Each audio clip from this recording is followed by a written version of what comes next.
The chamber of the High Council fell silent as the central podium illuminated. 5,000 species had representatives present. Their breathing, clicking, humming, and electronic signals creating an ambient symphony that never quite ceased. Yet in this moment, as the Supreme Councilor's crystalline form caught the light from Araxis Prime's twin suns, even that background noise diminished to nothing. The 42nd millennium marks our greatest triumph of galactic jurisprudence. The Councilor's voice resonated through universal translators across the massive amphitheater. Today, we finalize the Stellar Decree, a unified legal framework binding all sentient civilizations to peaceful coexistence. In the upper tiers of the chamber, partially obscured by shadow, Ilara Quinn watched the proceedings with a mixture of awe and trepidation. Her hands trembled slightly, though whether from the revival process or simple fear, she couldn't tell. 300 years of cryosleep had left her body functioning but fragile. Her mind, however, remained as sharp as the day Earth had initiated the Great Hibernation Protocol. The Supreme Councilor continued, gesturing toward the circular arrangement of special seats below. 5,012 voting members have contributed to this monumental work. We honor each civilization's unique perspective. Ilara's gaze drifted to the single empty seat in the arrangement. Unlike the others, which glowed with the bioluminescent signatures of their occupants, this one remained dark. A simple holographic designation hovered above it: Earth, Terra, empty for 3 centuries, untouched as if radioactive, forbidden by unspoken agreement. She recalled the message that had awakened her. Earth's automated orbital station had unexpectedly reactivated after centuries of silence, broadcasting a strange signal into deep space. Not a distress call or formal communication, but something from humanity's distant past. Poetry set to music. The station's artificial intelligence had determined this event triggered Protocol Omega, revive a human representative. Of millions once preserved in the planet-wide hibernation chambers, Ilara was simply the first successfully revived. A linguistics professor specializing in the relationship between language and ethics, she had been deemed suitable for diplomatic contingencies in her file. Now she stood as humanity's voice, possibly the only human voice left in the galaxy. The Zyrixian ambassador, a being composed of translucent fibers woven into a vaguely humanoid shape, was speaking now. The Stellar Decree requires unanimous ratification. Systems failing compliance will face sanction up to and including planetary quarantine or removal. Removal. The euphemism sent a chill through Ilara's body. Earth's prolonged silence had already placed it in a precarious position. Point of order, called a mechanized voice. Ilara recognized the speaker as Commander Yiska of the Veldari Imperium, a militaristic species known for their absolutist interpretation of galactic law. Terra has been non-communicative for 317 standard years. Under Section 12, Paragraph 8 of the Continuous Representation Statute, they should be classified as a dormant entity with no voting rights. Murmurs rippled through the chamber. The Supreme Councilor's crystalline form pulsed with internal light. The Council acknowledges Commander Yiska's observation. However, we have received an automated signal from Terra's orbital station. This necessitates evaluation before judgment. A signal is not representation. Yiska countered. The station is merely a machine. Where are the humans? Where have they been these past centuries while we constructed this legal framework? Ilara felt countless alien gazes shift toward her secluded position. The time for anonymity had passed. With deliberate movements, she rose and approached the rail, separating the upper tier from the council floor. The human representative may address the council, the Supreme Councilor announced, a note of surprise in the harmonics of its voice. Ilara's footsteps echoed as she descended the spiral staircase to the council floor. She wore the environmental suit all visitors to Araxis Prime required, but unlike most species, she had opted for a full-face mask with an opaque visor. Not for environmental protection, the chamber's atmosphere had been calibrated for multiple species, but for psychological advantage. Let them wonder what expression she wore. I am Dr. Ilara Quinn of Earth, she stated, her voice steady despite her racing heart. I stand before this council as humanity's representative. Commander Yiska's armored exoskeleton clicked as the Veldari leaned forward. One human after centuries of silence, where have your people been while the galaxy constructed its future? Alara approached the empty seat marked Earth. She placed her hand on its surface but did not sit. Hibernating, waiting, preserving. Hiding, Yiska countered. Perhaps, Alara conceded. But Earth has awakened now, and claims its legal right to review any decree before implementation. The chamber erupted in a cacophony of protests. Species that communicated through light flashed aggressive patterns. Those using sound produced a deafening wall of noise. Olfactory communicators released chemical signals that made the air thick with tension. The Supreme Counselor raised a crystalline appendage, and silence gradually returned.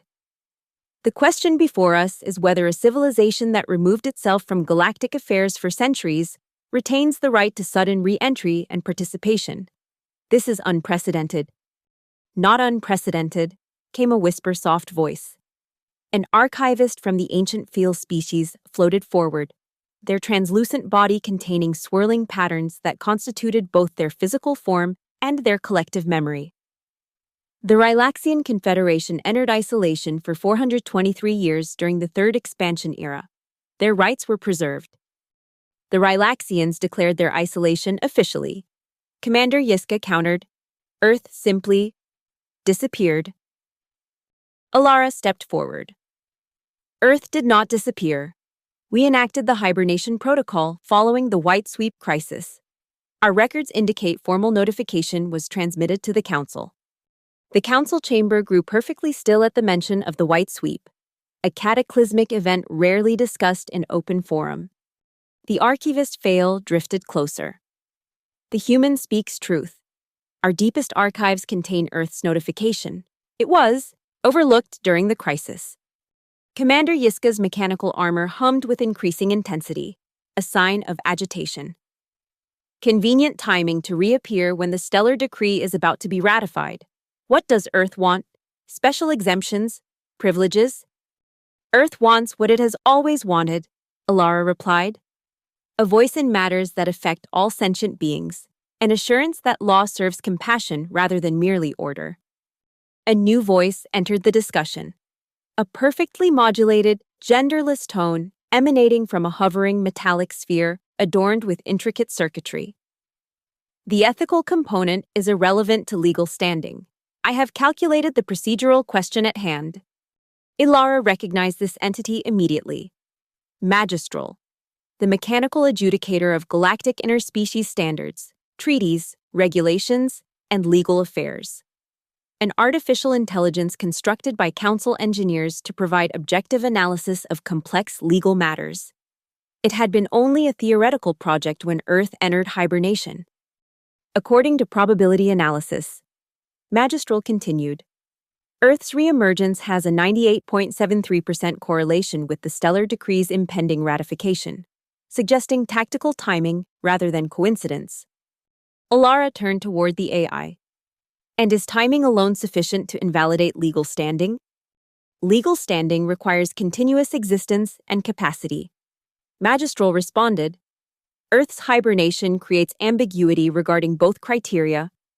The Supreme Counselor's crystalline form pulsed thoughtfully. We shall adjourn for one standard day while the Council considers Earth's status.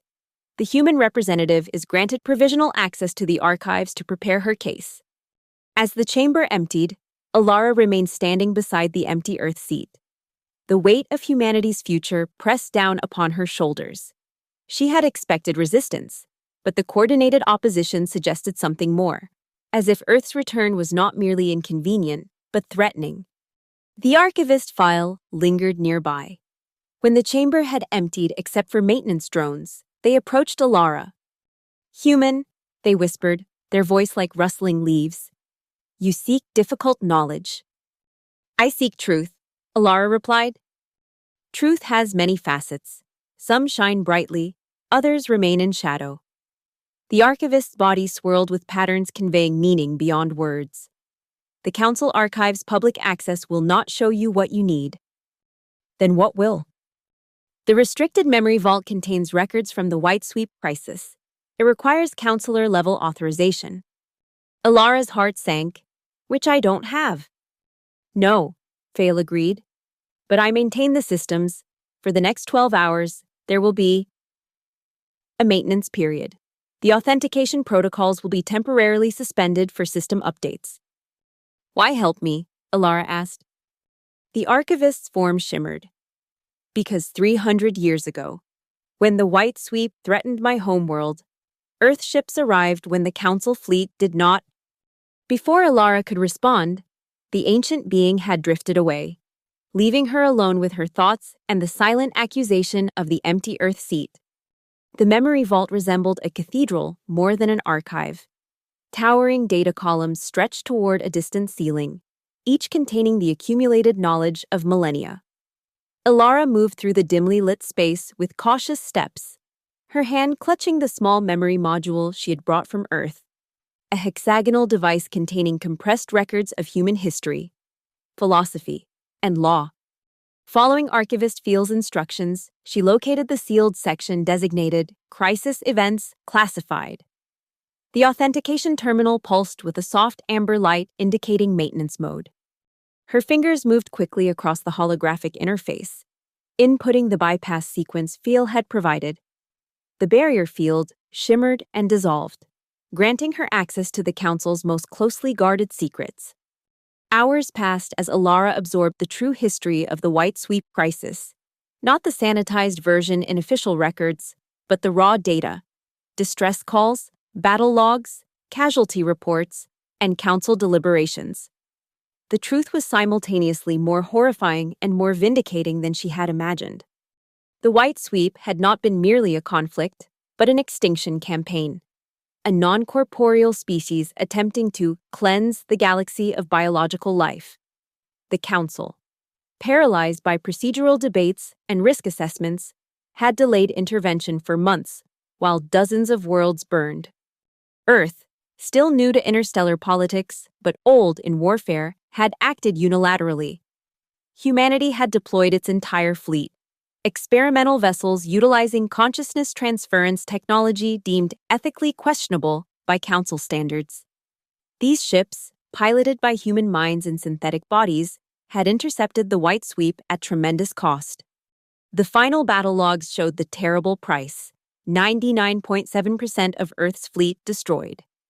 Billions of human consciousnesses, volunteers who had transferred their minds to the ships, lost in a desperate gambit that ultimately succeeded. The White Sweep had been contained, but Earth had been devastated, its remaining population forced into hibernation chambers while the planet slowly recovered. And the Council had classified the entire incident, minimizing Earth's sacrifice in official records while debating whether humanity's methods had violated ethical protocols. Ilara sat motionless before the data terminal, tears streaming beneath her opaque mask. This was why Earth's seat remained empty but untouched, not out of respect, but out of guilt and fear. Humanity had exposed the Council's failure to act and demonstrated a willingness to sacrifice that shamed the calculating pragmatism of galactic politics. A soft chime indicated someone else had entered the archive. Ilara quickly downloaded the critical files to her personal device and exited the restricted section, the barrier field re-establishing itself behind her.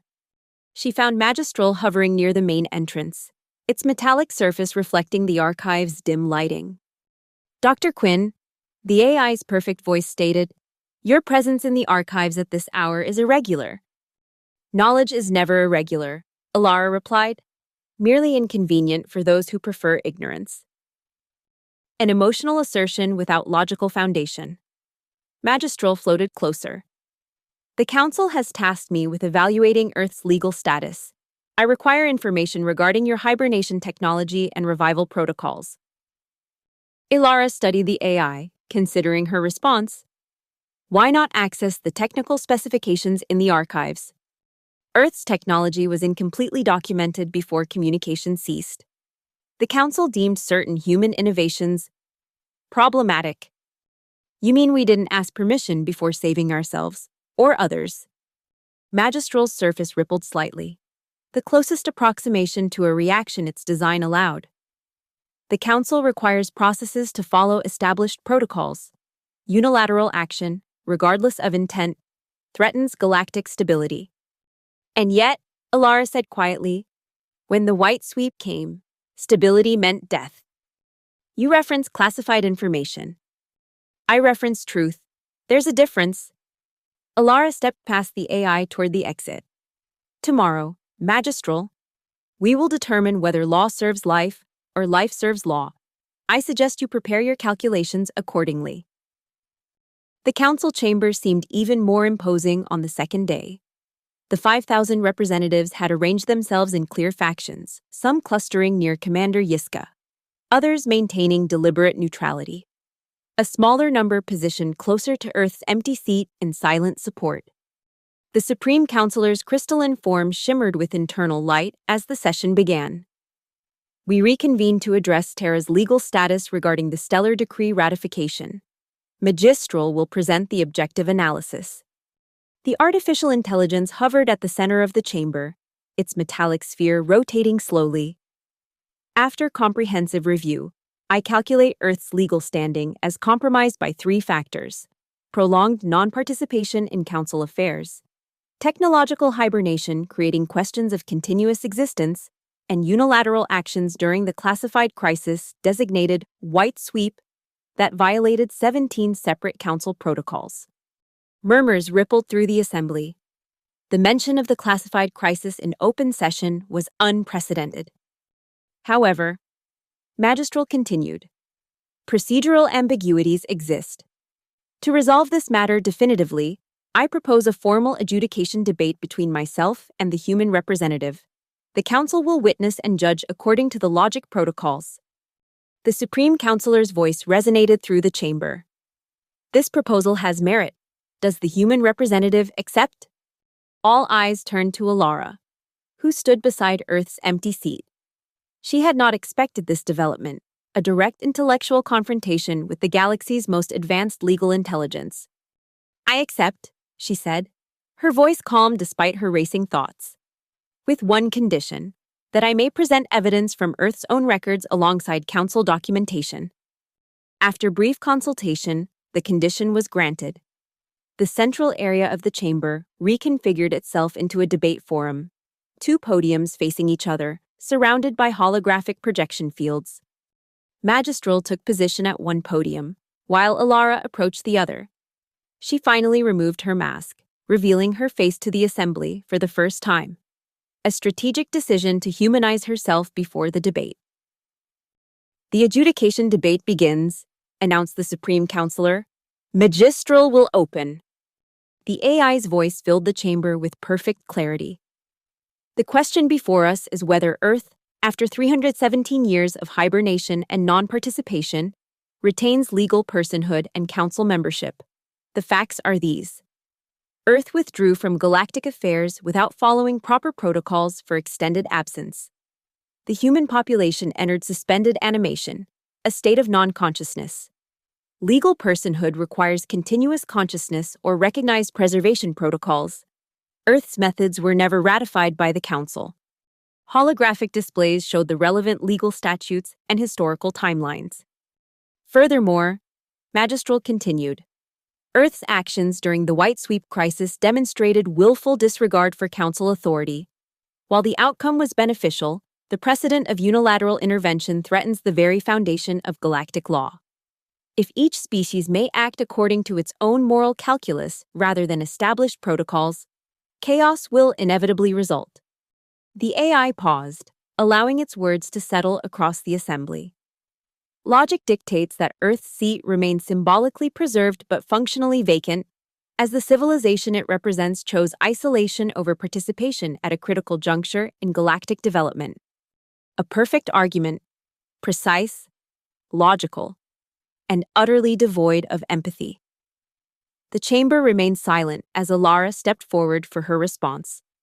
Magistral speaks of protocols, procedures, and logic, she began, her voice steady. I will speak of people, purpose, and life. She inserted her memory module into the podium, and the holographic field came alive with images of Earth, its oceans, forests, cities, and people. Humanity entered hibernation not by choice, but by necessity. The white sweep crisis depleted our resources and devastated our biosphere. We preserved what remained of our civilization while our planet healed, a process requiring centuries. The images shifted to ancient human documents. But even in sleep, Earth remained. Our seat stands empty not because we abandoned it, but because we earned it. The founding charter of this council, which I have accessed in your archives, states clearly: all sentient civilizations possess inherent dignity and rights which cannot be abrogated by circumstance or time. Magistral interrupted.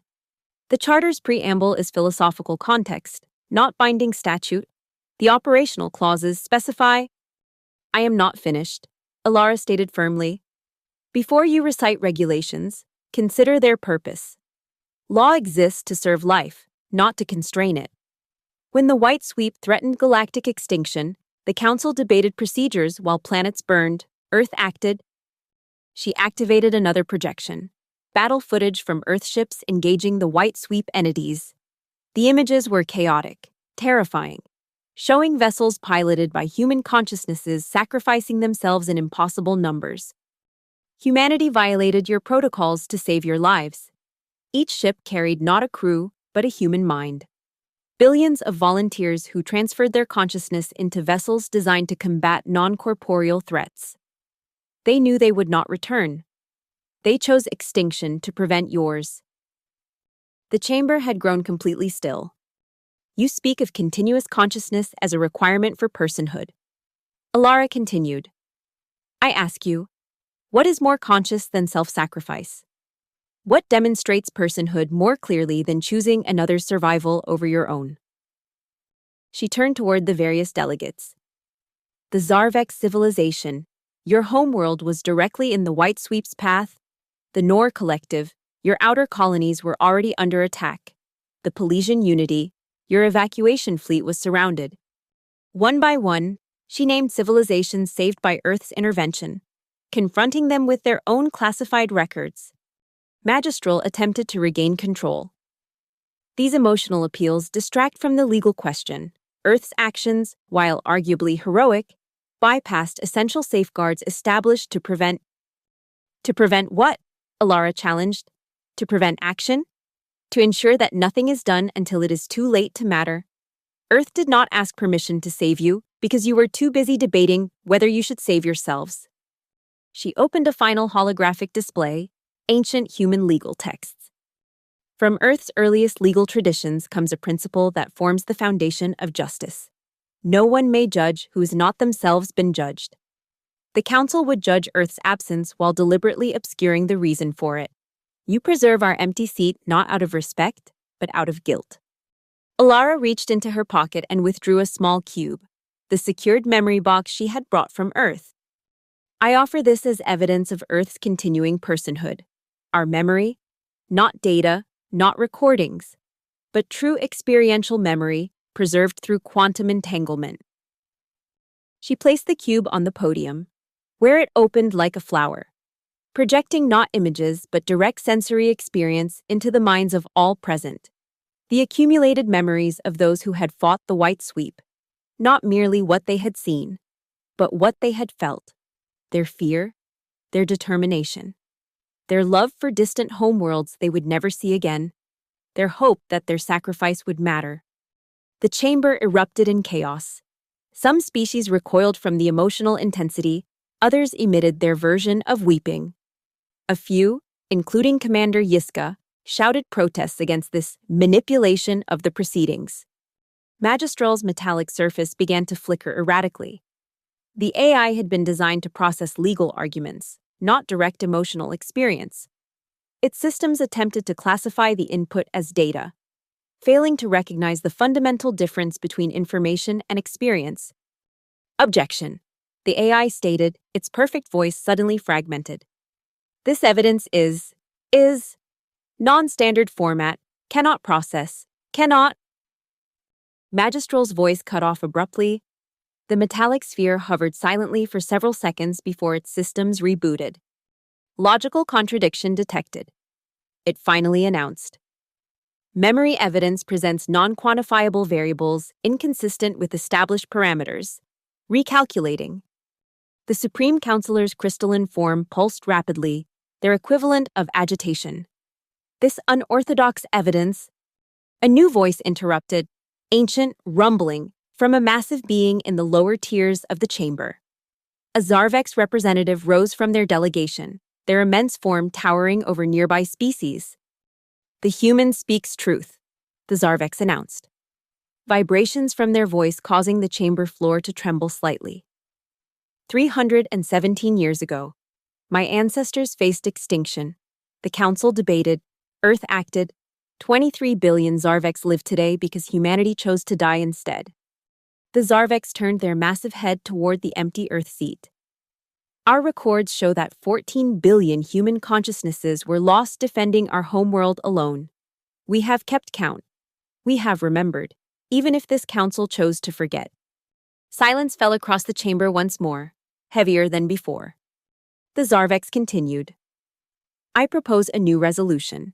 The seat of Earth shall not merely remain preserved, but shall be recognized as occupied, if not by this single human, then by the memory of sacrifice she carries. Commander Yiska's mechanical armor clicked aggressively. This emotional display violates the logic protocols. Magistral, provide analysis. All eyes turned to the AI, which had remained unnaturally still since its reboot. Its metallic surface had dimmed to a dull gray. Analysis incomplete. Magistral stated, its voice subtly altered. Logical frameworks insufficient for processing demonstrated evidence. Recommend. Expanded parameters. The Supreme Counselor's crystalline form flashed with surprise. Expanded parameters. Clarify. Magistral. Legal personhood as currently defined omits critical variables demonstrated by human memory evidence. Logic alone is insufficient. Recommend incorporation of ethical experiential framework. Commander Yiska's voice rose in protest. The machine has been compromised. This proceeding is invalid. No. Magistral responded. Not compromised. Expanded. Human memory evidence contains variables previously excluded from calculation. Self-sacrifice, moral courage, compassion priority over self-preservation. These variables are relevant to legal personhood determination. The chamber erupted in overlapping arguments. Species that communicated through light flashed competing patterns across the walls. Sound-based communicators created a deafening cacophony. The Supreme Counselor attempted to restore order, but the carefully structured proceeding had transformed into something unprecedented. In the midst of the chaos, Alara stepped away from the debate podium and approached Earth's empty seat. Without ceremony or permission, she sat down. The action was noticed first by those nearest, then by widening circles of delegates until the entire chamber grew quiet. All attention focused on the human woman now occupying the long empty chair. Earth does not seek special treatment, Alara stated into the silence. We ask only recognition of a simple truth. No legal system can long survive that places procedure above purpose. Law exists to protect life, to foster understanding, to balance competing needs. When it becomes merely a shield against action or responsibility, it has failed its essential function. She gestured toward Magistral, which remained in its diminished state. Even your perfect logical construct recognizes this. Law without compassion is merely organized oppression. Civilization without sacrifice is merely coordinated selfishness. The Supreme Counselor's voice cut through the silence. What does Earth want? Earth wants what it has always wanted. Alara replied, a voice in matters that affect all sentient beings. A recognition that different perspectives strengthen rather than weaken the whole. A commitment that never again will procedural delay be allowed to enable catastrophe. She stood again, leaving Earth's seat vacant once more. I will not occupy this seat permanently. No single human could represent the diversity of our thinking, our feeling, our being. Instead, I propose this seat remain open but active. a place from which any species may speak when they believe fundamental principles are being overlooked in the pursuit of legal precision. The Zarvek's representative rumbled their approval. The conscience seat, a fitting memorial to those who died that others might live. The debate that followed lasted for days. Factions formed and reformed as the implications of Alara's proposal were considered from every angle. Commander Yiska and the militarist bloc argued strenuously against what they termed emotional subversion of legal order. Others saw potential in a designated role for ethical consideration within the legal framework. Magistral. After comprehensive diagnostics revealed no system damage but rather an expansion of analytical parameters, offered a compromise. The Earth seat would remain, designated officially as the conscience perspective, neither fully a member state nor merely symbolic, but a recognized voice with specific standing to question proceedings on ethical grounds. When the final vote came, it passed by the narrowest of margins. The stellar decree was ratified with a significant amendment, the incorporation of an ethical evaluation protocol requiring that all major decisions be subjected not merely to legal analysis, but to compassionate consideration. Alara stood before the council one final time, not as a supplicant, but as a recognized equal. Earth accepts this resolution, she stated formally. We will establish a rotation of representatives to ensure diverse perspectives occupy the conscience seat. Humanity remembers its obligations to this community of worlds. The Supreme Councilor's crystalline form glowed with formal acknowledgement. The Council recognizes Earth's return and contribution. We acknowledge with solemnity the sacrifice made 3 centuries ago, and commit ourselves to ensuring such choices need never be made again. As the formal session ended and delegates began departing, Magistral approached Alara privately. A query, the AI stated, its voice still carrying the subtle changes from its encounter with human memory. The memory evidence you presented, it included emotional states this unit had not previously catalogued. Yes, Alara acknowledged. Human experience is more than data. One emotional pattern dominated others, present in 97.8% of consciousness signatures during final battle sequences. Untranslatable in standard linguistic frameworks. Alara smiled sadly. What we feel when we choose another's survival over our own. We call it love, magistral. Not romantic love or familial love, but something larger. Love for life itself, for potential, for future possibility. Inefficient as survival strategy for individuals, the AI observed. Perhaps, Alara conceded, but supremely efficient for life as a whole. The AI was silent for several seconds, an eternity in its processing timeframe. This unit requires further analysis of this concept.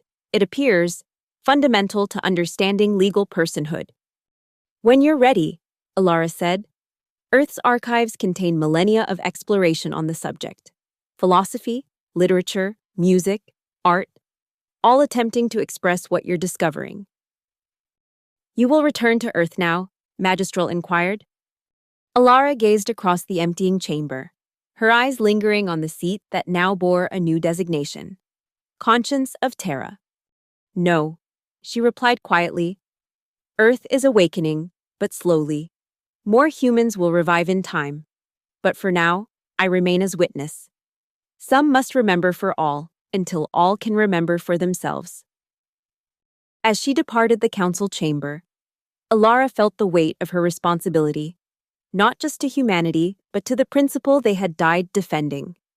The empty seat was empty no longer, not because it was occupied, but because it had found its purpose, to ensure that in the cold calculations of galactic law, the warm pulse of compassion would never again be forgotten. Across the stars, decrees would continue to be issued. But now, a voice would always ask, do they serve law?